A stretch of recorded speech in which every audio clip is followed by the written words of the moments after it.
സ്വർണ്ണവില കുറഞ്ഞു. ഇന്ന് 30/8/2024 സ്വർണ്ണവിലയിൽ നേരിയ ഇടിവാണ് നേരിട്ടത്. ഇന്നലെ രാത്രിയോടുകൂടി മാർക്കറ്റുകളിൽ അതിശക്തമായ രീതിയിലുള്ള മുന്നേറ്റം തുടർന്നെങ്കിലും രാവിലെയോടുകൂടി മാർക്കറ്റുകൾ വീണ്ടും ഇടിയുകയായിരുന്നു. ഇന്നലെ രാത്രി 9 മണിയോടുകൂടി ഔൺസ് ഡോളറിൻ്റെ കണക്ക് ഒരു സമയം 2522 ഉയർന്നിരുന്നു. എന്നാൽ ഇപ്പോൾ രാവിലെ 2514 ഇന്ത്യൻ മാർക്കറ്റ് സെൻസെക്സ് 72,000 കടന്ന് മുന്നേറിയിരുന്നത് 71,914 ഇപ്പോൾ വ്യാപാരം നടക്കുന്നത്. ഇന്നത്തെ ഡാറ്റ കൃത്യം വൈകുന്നേരം 6 മണിക്കാണ്. 6 മണിക്ക് ശേഷം സ്വർണ്ണവില ഇനി എങ്ങോട്ട് എന്ന് പ്രവചിക്കാനാവൂ.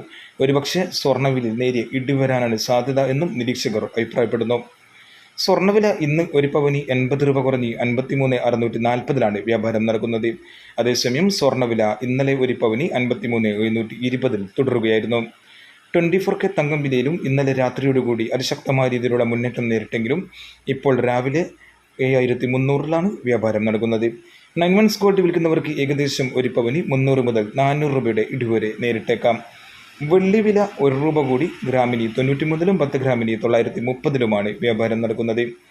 സെപ്റ്റംബർ മാസം പലിശ നിരക്ക് കുറച്ചേക്കുമെന്നുള്ള റിപ്പോർട്ടുകൾ പുറത്തു വരുന്നതിനിടെയാണ് സ്വർണ്ണ വിപണിയിൽ അപ്രതീക്ഷിത തിരിച്ചടി നേരിട്ടത്. ഒരുപക്ഷെ ഇന്നത്തെ പണപ്പെരുപ്പ ഡാറ്റയ്ക്ക് ശേഷം സ്വർണ്ണ വിപണി ഇനി എങ്ങോട്ട് എന്ന് പ്രവചിക്കാനാവൂ. സെപ്റ്റംബർ മാസം പലിശ നിരക്ക് കുറച്ചില്ലെങ്കിൽ സ്വർണ്ണവില വീണ്ടും അതിശക്തമായ രീതിയിലുള്ള ഇടിവിലേക്ക് നീങ്ങിയേക്കും. Thank you for watching. Thank U.